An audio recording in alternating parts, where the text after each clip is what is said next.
All right, so this is the last video in the shipping management kind of training, so to speak, for Pinnacle Cart. The first one we went through the global shipping settings, then we went through real-time methods, and then configuring those real-time shipping methods here.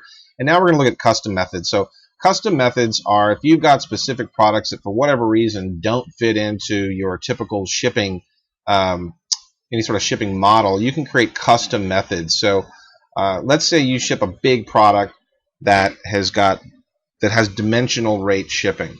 So if you've got a big box that you're shipping that is outside of the normal weight or rate, the dimensions for boxes, big boxes like we do, you're going to need to use a custom method in order to accommodate for what they call dimensional rate shipping through FedEx specifically. This is what we run into, and you probably run into it with UPS as well. So when you ship big stuff, if you're not going to go freight, then you got to go. You can ship it regularly, but they're going to charge you a dimensional rate shipping. So in order to add a new custom shipping method, simply click the top left here, type in your carrier name. This is a custom method that you're setting up yourself. So if you set it up, it's going to be FedEx, and if it's going to be just regular, like in this instance we have FedEx end of day 3 business day shipping.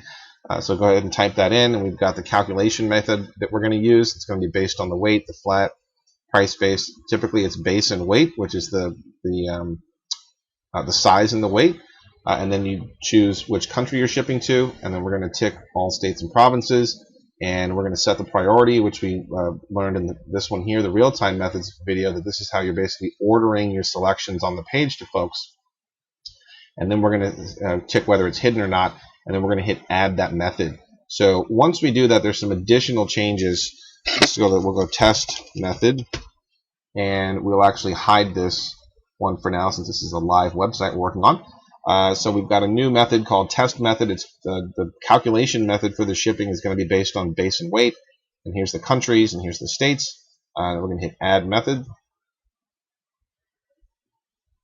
And so now what we need to do is we are in the carrier name is test method. The method is base and weight. Here's all the parameters. Now we've got the minimum weight and the maximum weight, the base price and the price per pound. So we're going to have the minimum weight be 10 pounds. The max weight is 20 pounds, and so we would put in the base price and then our price per pound based on our shipping that we got from our provider. So you're going to need to be talking with your shipping company and go to their website and get whatever these rates are for this specific type of custom shipping method you're having to use, and then enter that information in here. Let's go back here to these custom methods real quick. So if we're going to add a new one, we'll add another one called test method 3, and we want this one only based on the price, because so the variable inside your cart that you can control obviously is your price. So in this instance we've got products that are priced between $150 and $180, and within that range we know that they can all ship in the same box size. So we want this to be based on price, and so we're going to tick the United States and all those states, and we are going to hide this one, and we're going to hit add that method. And so now, because we chose it to be on price, it's going to say what's the minimum amount you want and the maximum amount, and then what's the shipping price for that. So we know if something costs $150 to $180, that the shipping cost on that is going to be 67 bucks. And we know that because we've gone to FedEx and done the math, or you're going to have to get those shipping tables again from your provider and enter them in here on a price as a price base. So that's how to add a custom shipping rate based on price. You can obviously do it on size and weight and things like this. Pretty straightforward. Just make sure that you have the accurate shipping from your provider, whether it's UPS or FedEx or USPS. And then we simply hit add, and we're done with that. And so now we've added that. We go back to shipping management. We can look at our custom methods, and we can see all of our methods from here, and we can edit and we can edit them by clicking this little globe. We can delete them by clicking this icon here.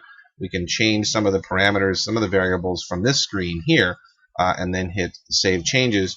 But if we really want to, again, go back in and edit them at their core, we have to click the little globe with the pen, and then we can start putting in the additional information there as well. So I hope that was helpful.